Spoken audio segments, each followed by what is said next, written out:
Hi YouTube, welcome back. This is an edited video about the auxiliary air valve or AAV that's fitted to, I think, all Jaguar XJS V12s.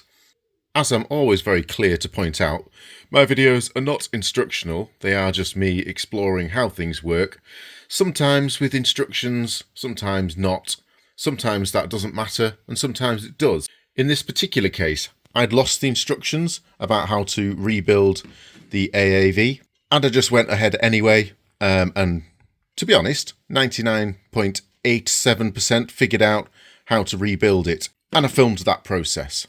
And there's nothing wrong with that approach, I don't think. These videos are for entertainment purposes only, so why not watch someone figure stuff out and make some mistakes along the way? However, the manufacturer, Jonas, or Jag Improver, has contacted me and very kindly just pointed out a couple of mistakes that I made in that filming. So it would be almost rude of me not to respect the amazing workmanship that he puts into creating these products by just editing this video, popping in the odd clip just to explain where I may have gone wrong and make sure that anyone watching this gets all the correct information.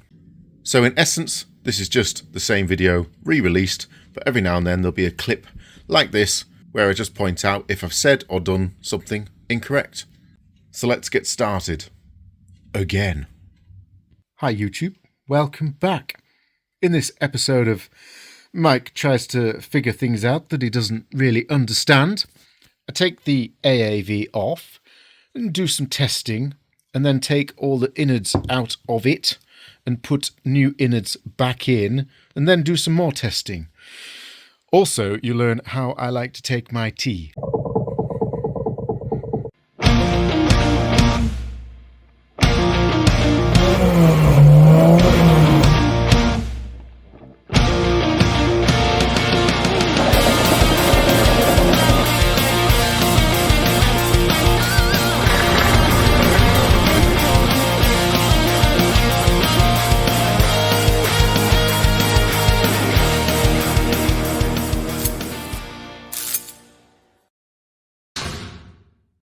Just a few things before we start this video. This is not an instructional video, it is just my explorations and trial and error. There are some genuine mistakes in this video, so if you drop in somewhere in the video, watch me do something and then go do it on your car, bad things might happen, so don't do that. So first job is to get the AAV off. It's located here on the back of the B-bank. I've just popped it on for the purpose of this video. So we are missing a few Jubilee clips. I did put the gasket in. Also, I've got some different bolts. We'll talk about that in a sec. So we're missing a Jubilee clip there. There'll be something on there. You're going to want to start by taking that off anyway and poking that out of the way. And then next off, I'm going to pretend to take the Jubilee clip off here. This is, again, just sort of mocked on for the minute on my car because I'm in the middle of building still, but this runs here and into the B-bank air filter box, or rather out of, because what's happening there is air's trying to get into the manifold from this air box, and the AAV is deciding whether to let that air in or not. So when the engine's cold, it's letting air in, which is raising the idle and making things happy. And then once it's up to temperature and it's hot, it's not letting air in there and therefore reducing the idle. That's the basic gist of things. Yeah, so we want this off. So you'll need to remove the Jubilee clip and just get that off out of the way. This elbow, by the way, if you watch my last video, that goes off to the distributor housing for some magical reason that I don't understand. So next job is to remove the two bolts that are fixing it in. I have replaced these with hex head. I think originally they are Torx. There's one there and one at the rear of the unit in there, which I think, if I remember rightly, I can obviously access that one easily. And I think, yes, I can get on that one. I think they use Torx because it's a little bit of a faff getting a socket in down there. There's not much gap for the socket to sit, but I have found that a a small socket, you know, your little ones, what are they called? 1/4 inch, they will fit. So let's go for that rear one first. Now, I've only just mocked this on, so these aren't seized. They are going into aluminium, so if they don't feel like they want to come out, you're going to need to be very, very careful, because you don't want to be messing about repairing a thread down in there, especially with it in your engine bay. Again, I'm making this look quite easy to remove, but I've got the engine out, which makes it a lot easier. So there's one bolt. I think I'm going to use a magnet actually to get that out. I did bring one. There we go. I think there should be some spring washers or grip washers on the end of those as well, which I will put on when I put this back on at the end of the video. So we're loose there now, we're loose there. All we've got to do is get this off. Now, I'm going to make this look really easy because it's all lubed up and it's only just been put back on. This will be seized on with like super glue cement of death. And you can't pull it this way very easily, and you can't go up very easily because the bulb doesn't want to allow this unit to move. So I'm going to be able to bend this now and just pop this off like so. But you'll probably find that's a lot more difficult. You are going to want to take those bolts out, by the way, before trying to get that out as well, because if you're trying to do that without being able to move this at all, life gets very difficult. So that's just that bit there. There's the old gasket. We've got a new gasket, so we can throw that one in the bin now. Right, we've got our 2 bolts and our hose. I'll put those to one side. We don't need those again until we do the reassembly. We'll need some washers and some Jubilee clips. All we're interested in for now, though, is the actual unit itself. So we need to talk about how this works, and it took me a while actually to just get my head around exactly how it works so that I don't sound like a complete buffoon. It's very simple, but also I wanted to get it correct for obviously making this video.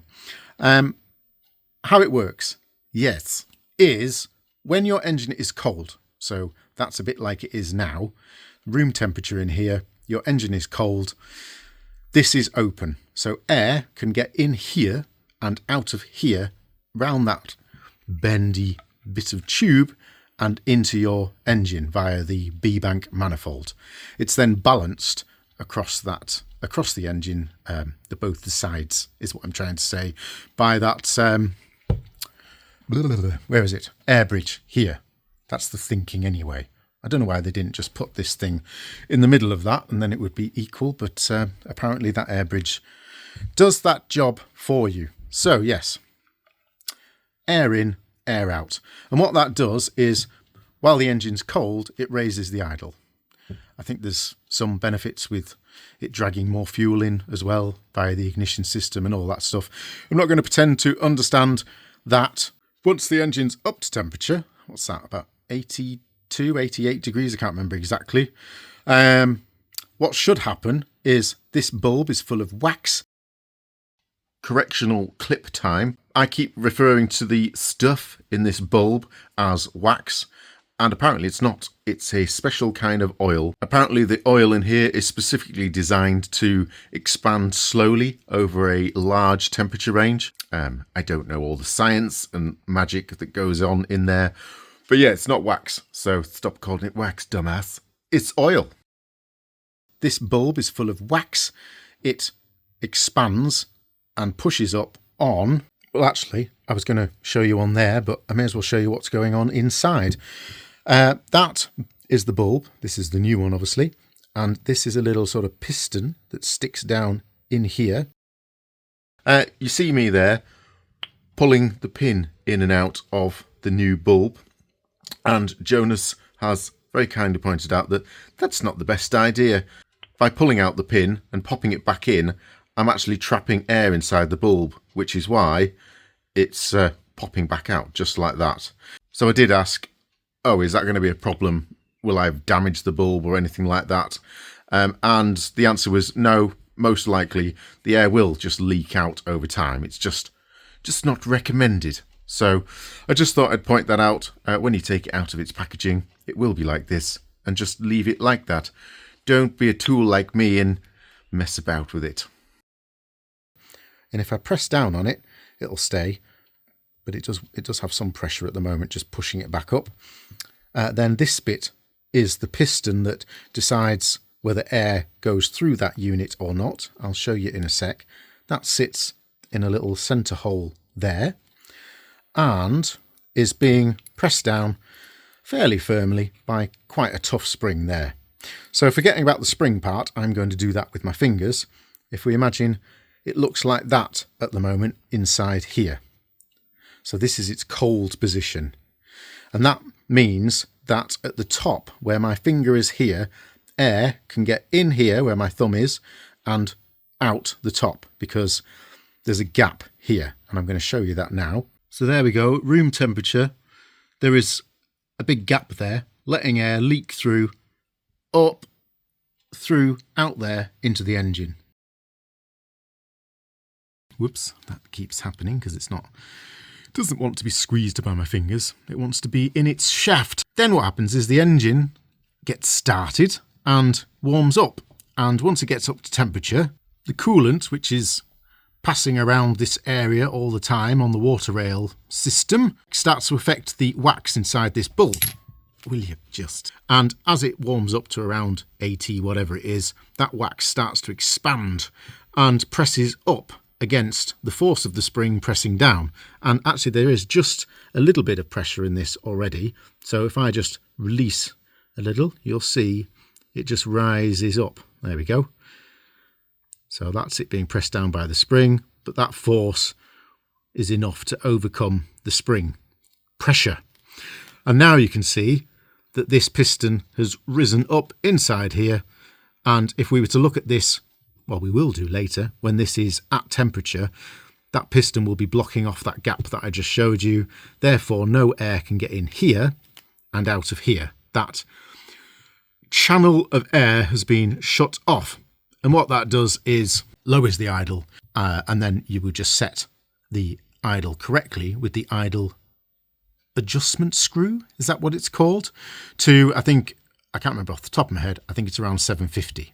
I will put that at the bottom of the screen, the correct idle. And again, you want to set that when your engine is at full temperature. So this is just, I'll take this out, which we'll want to do anyway for cleaning up this part. I've actually just had this plated along with a load of other stuff. So this is just a screw, and it actually, I had to learn a bit here. I couldn't really understand how this made any difference to your idle because I kind of figured it would be in line with where the air's going in and out. However, I didn't realise in there's some stuff going on. It does basically bypass this loop here, but not in the line that I thought it would. You see the casting here? This diagonal route is a clue as to what's going on in here. So I'll show you with the little camera thing in a sec, but what we can see is even when this section of things is closed off, as we've just described, when the engine's up to temperature, if you go in here and go down this little tunnel here, you get into where the idle adjustment screw is, and at the other side of the idle adjustment screw, that channel continues on into the bottom of this unit.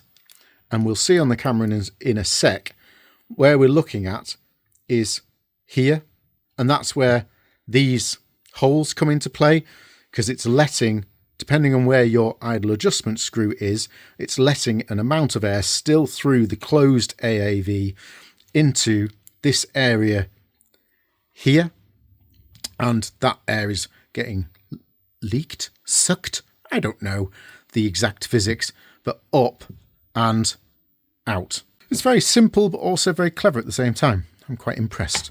So you shouldn't do that because you might crush your bulb, but I'm not going to. I'm going to be very gentle.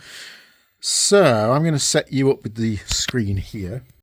I've rotated the picture because it's almost impossible to orientate these cameras the way you want. There is the bypass that I was talking about. And as we go down there, you can see the threads there.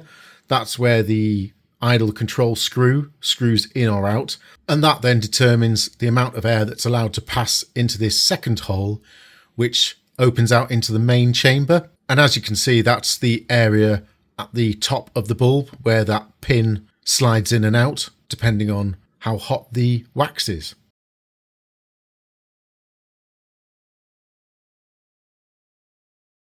So I filmed this video over a couple of days, and in that process I lost the original first test that I did. I've managed to recover the visual file, but it's lost its audio where I was talking, so I'll just make up for that by voice overing it now. So what we're looking at here is real-time footage of the AAV sat in water somewhere around 88-90 degrees. And unfortunately, slightly to my surprise, as you can see, nothing's happening. So I tried again and still nothing happened. So then I had a thought that maybe what I could do is stick it in the freezer, cool it right down, and then do another test, and maybe that shock of it going from super cold to super hot would wake it up. So in these next clips, you'll hear me talking about that test where I put it in the freezer. 2 tea bags, fast a cup of tea.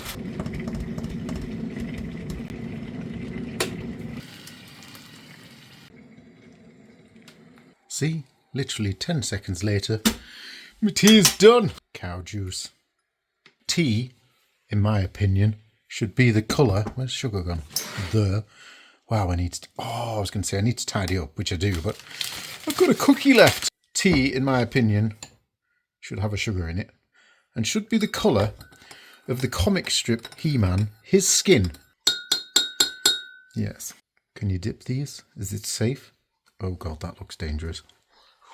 No, that's bad. I'm going to enjoy this cup of tea and dip in my biscuit. It's not a euphemism, I don't think. And then, yeah, in about half an hour, we'll get the AAV out of the freezer. Oh shit, I lost a bit there. Has it been long enough, Cat?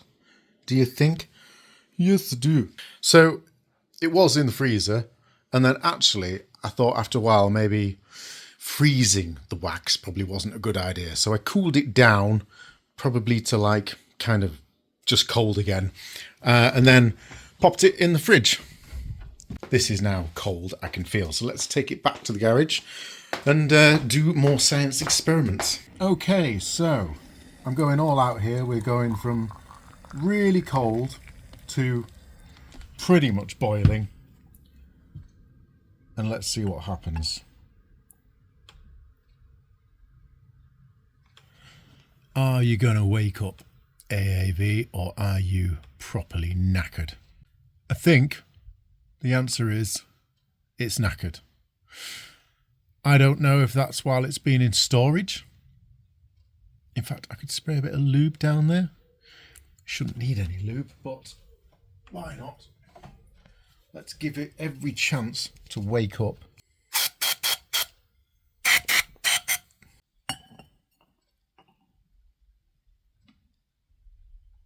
Oh, I heard a noise there, like something was trying to move. Anything happening? Well, I've given that AAV enough chances to wake up, and unfortunately the what's the word when a doctor tells you that you're knackered? The prognosis? Whatever it is, that's not working. So let's rebuild it. I was going to do that anyway. So rebuilding an AAV sounds fairly simple. We need to press down on the top. Apparently that's a sort of interference fit, and we'll just push down an inner sleeve here inside this outer casing, which will pop out the bulb, and then the spring and this bit here will fall out afterwards. So obviously we need something to support it here while we press that out. Here's a massive socket that I found, and I did check the bulb will fit down inside there, and such a perfect fit. So I'm going to take that over to the press. Apparently you can do this in a vise as well, but I've got a press, so I may as well use it. Oh yeah, I forgot my press has these things. But that said, it's going to raise the level up and just make, whoops, nearly dropped it, just make life a little bit easier for me. Anyway, that's still a pretty big gap. Oh yeah, you can raise this up, can't you? Although I've cable tied things to it like a dumbass. Right, let's get that somewhere in the middle. Make sure our bulb is in the hole of the socket.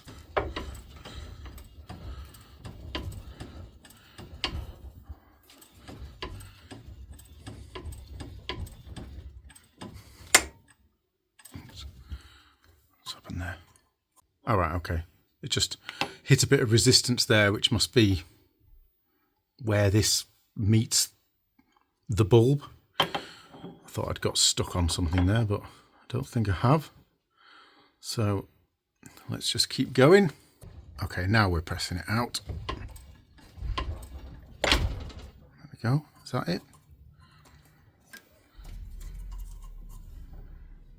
Yes. Okay, so is that... Oh, do we need to press it right down to get that stuff out as well? Because we've still not got the spring. I'm learning as I go with this, by the way. I've never done this before. So there's our bulb out. That's looking pretty corroded there. I've got stuff all over my hands now, but we'll carry on. I think I need to keep pressing it down a bit more to get the spring out. Hopefully that's correct. I mean, maybe that's our issue. Maybe that's supposed to just drop out now. I wonder actually if I can just push that down from inside. I don't think you're supposed to have to press that out.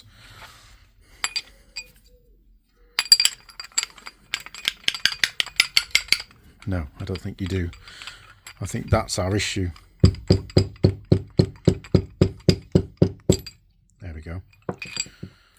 Right, well, there's our issue. We've got a sticky piston there, which I'm not surprised about because just feeling the edge of that, it is rough. Let's have a look up inside here and see what it looks like. Because I guess if it's corroded that much in there, it won't matter that you put a shiny new piston in there. There we go, just answered my own question. I was going to say it wouldn't matter if you put a shiny new piston up there because it wouldn't slide up and down freely, but clearly I haven't knackered the inside of here because that slides up and down absolutely beautifully. So what we need to do now is I need to put a socket in there, and I did watch someone else's video. Other people have made videos on this, by the way. And they said a 1-inch socket, which I believe is that one, fits perfectly in that hole, and they're correct. And then we need to press that back up so that that bit is back where it was before we started messing about. How do we do this? Come on, brain. That needs to go there. We need to press that, and we need a thing for it to go into. Yes, okay. I do have brain cells somewhere. No, you don't. Jesus Christ. I really am special sometimes. Like that now. Come on. Stop messing about. That's not going to work, is it? Oh, that goes there. That's the 1-inch one. Okay, we got there. Okay, we got there eventually. I'm going to maybe edit all that stupidity out, or maybe I'll leave it in. So I'm going to have to keep checking this because I don't know how far I need to go up because I can't see. So we'll just have to keep doing a bit at a time.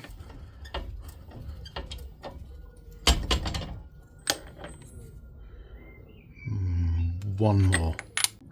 How's that looking? I think I'm literally 0.3 of a mil higher than I'd like to be, so I'm just going to drop that back down now that I can see what I'm doing. Come on, press, do the going up thing. There we go. Well, it fitted under there before. Why won't you? Oh, of course, because you're 0.1 of a mil higher than you were, aren't you? So it won't fit because it only just fitted before. I'm going to have to find something else.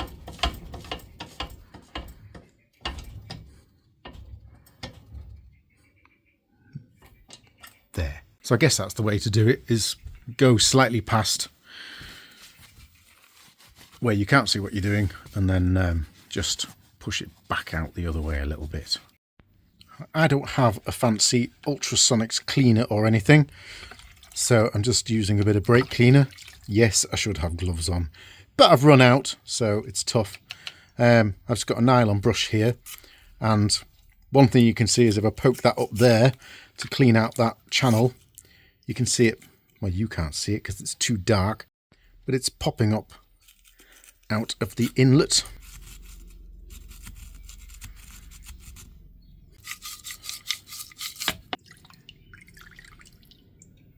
Cleaned out in there, I've cleaned out down the main shaft, cleaned out this inlet and the bypass tunnel, so I think that'll do. So with that all cleaned up, let's just do that again. Actually, it's the other way up, isn't it? Because the spring, our new spring, will sit in there like that, and then this piston will go in like that. This pin goes down into the bulb. I showed that earlier, although I called that a piston and something else a piston. I'm going to call that a pin from now on. That pin sits in there, and the end of that pin needs to locate into the middle hole of that thing, and then we need to press all that back together. So let me take that over to the press, get that lined up, and get it pushed back in. So I'm going to take my 1-inch socket again, because that's a good size for going over the bulb. I'm going to pop that like that. We're all lined up. I'm going to do that, I guess. Yep, something like that. Turn the press on.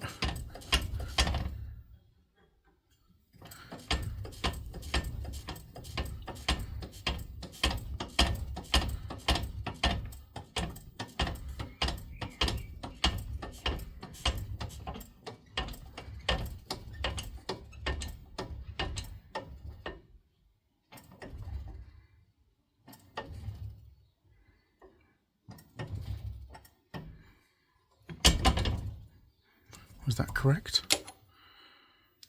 Just saw that sinking down a bit there as I did that. I don't know if I over squished that a little bit. Let me have a look.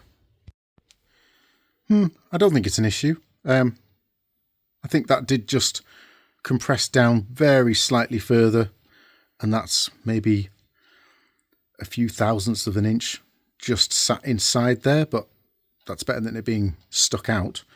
Maybe, I don't think it matters if it's absolutely flush. That's still going to be completely surrounded by coolant. Well, that's interesting. So right now, that piston is... Oh, what's going on? No, that is an issue because it alters the design. So because that top bit is pressed down just that little bit more, and that bottom bit is pressed up just a little bit more, that's going to change how much of a hole there would be, and I don't like that. I want it to be exactly how it was. So I am going to dismantle that again, and I'm going to try and press it differently. Right, what I'm going to try this time is I've taken it all apart and I pressed that bit out. I've actually left it slightly proud, so that's the top. We're upside down at the moment. I've left the top spout out a tiny bit proud, and I've just stopped pressing in because what happened last time was, as I pressed this in, once we reached a point where it was sort of fighting a little bit, it then squishes this down. So if I put something, another socket under this rim, I may have to adjust stuff on the press to do this, but I'm just thinking if that sits in like, I want it on the outside of there, like that. There we go. Yeah. That then can't squish that back up. So I'm going to try and get that absolutely perfectly flush this time as well. See what that looks like. That's pretty much bang on. And we should now still be slightly proud there. So now I can swap round don't want that to push in because I've got that exactly where I want it. So I'm just going to go with the big socket actually and just squish that back to where it should be. Then our hole inside should be back to where we were originally, but just with shiny new parts. Let's see what happens here. That's it. So that hasn't moved. The bottom one, that's back where it was. Our hole now should be back to original parts.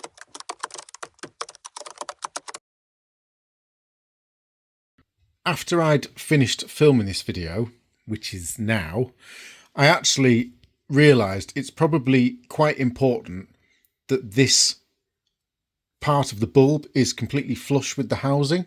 I'd actually set it up so it was probably about, I don't know, a few thousandths of an inch just under the lip, which I kind of told myself, and I actually did a bit of filming about it, saying how that would be beneficial rather than it sticking out. But it probably didn't matter if it was completely flush. It just shouldn't be sticking out like this. So I pushed it in a tiny bit under the lip, if that makes sense. I then went away and thought about it and thought, actually, because this is sealed with a gasket, it probably is pretty important that it's completely flush and not sort of sitting down into the housing, because then maybe there's a bit of an increased leak point. I don't know. I'm probably worrying about nothing, but I took it back off, which I was going to do anyway, and then dismantled it again. And what I'm going to do is I've set it up so that's a little bit proud again at the moment. Obviously the final stage will be to push that down. I found this washer.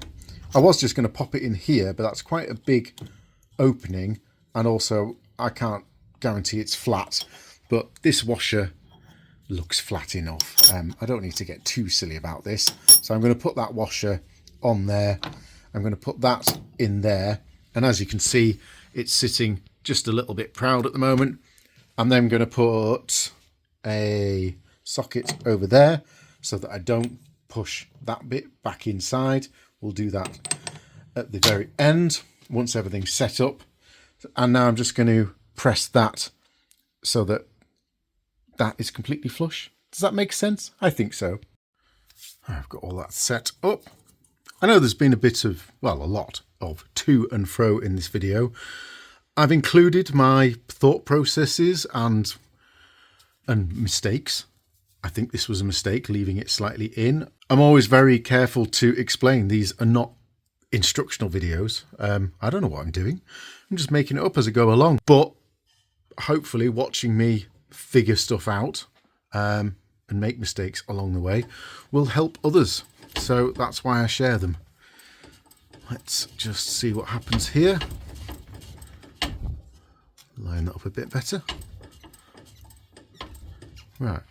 So I'm hoping now that little gap there will disappear. And that will mean, there we go, that is near as matters flush. Yeah, that feels a lot better. Last time when if I dragged my finger that way, I really hit a little bit of a lip there. It wanted to step up, but that is now flush. I think that's probably important.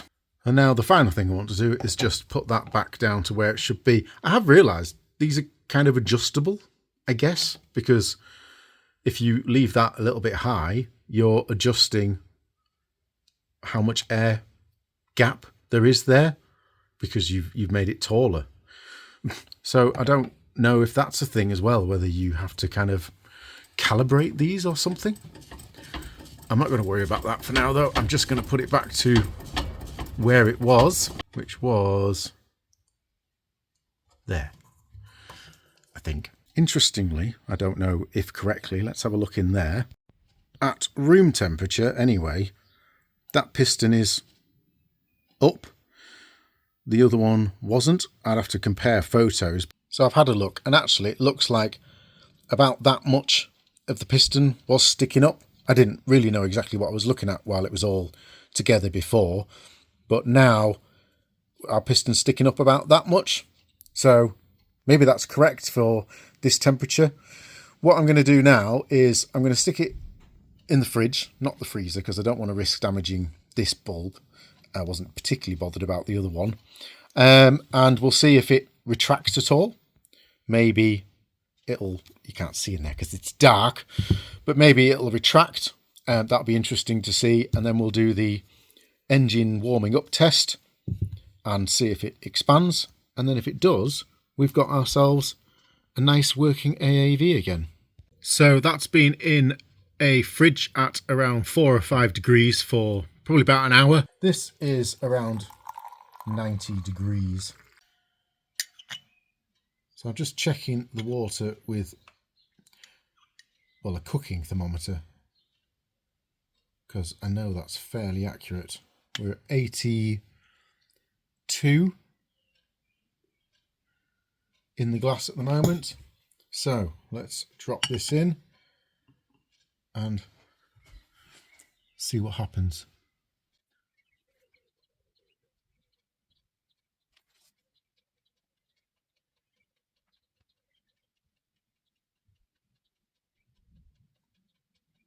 Okay, slight problem with my testing. I'm only using quite a small receptacle, and because this piece is cold, it's actually dropped the temperature just in that short testing time from, what did I say, 80 something. We're already down to, it's just struggling to get up to 70. So I'm just going to empty that out, and I've got some fresh water. All right, I've replaced the water. We're definitely around the 90 mark. Let's drop that in. See if we can get this thing to completely close at kind of the upper end of the engine temperature. Good. Well, that confirms it does close completely at the top end of the temperature range. I'll just check that water temperature now. It will have cooled a little bit, popping that bulb in there. So actually it's probably around 88, 89 there. Or the temperature for cooking sheep. So that probably wasn't the most accurate way of measuring it, because I kept stopping and starting, but I am happy that's now moving. I'm actually going to clean this up and give it a coat of lacquer like the water rails, but just for the sake of this video, I'm just going to rough fit that back on now. So to do that, we're going to need our new gasket, which we'll take out of its packaging, hopefully. May need some scissors for that. The knife was easier. That's that. Not sure which way up that goes right now. We also need to get some Jubilee clips. I've just ordered a big stock of Jubilee clips to hopefully tide me over the rebuild of this engine. So they're going to be correct for that.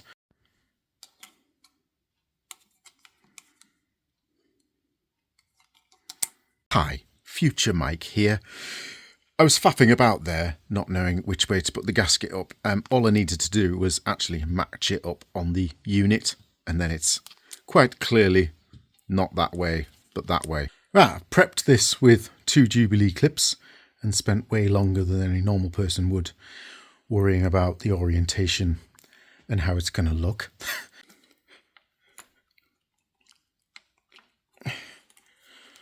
That wasn't actually too bad. Let's just get that on as well. I've found some focus. I found some not spring washers, grip washers. That's that one in. How did I get this in before? I think if I finger it in from behind, not going to make any jokes. And I think I just used, that was it. I used a screwdriver just to help locate it. Probably yours will be a Torx head. So I'm just going to wiggle this as I go down. That didn't feel very good actually. I want to make sure that I'm not cross-threading it, because that would be a disaster. There we go. We're going into aluminium, so I'm just going to be very sensible. It will be a torque spec, I know. It's probably about 12 or something like that. There we go. That's that. I now need to nip up all the Jubilee clips using this excessively long extension because I'm too lazy to go back over to my tools and get a more sensible length one. That's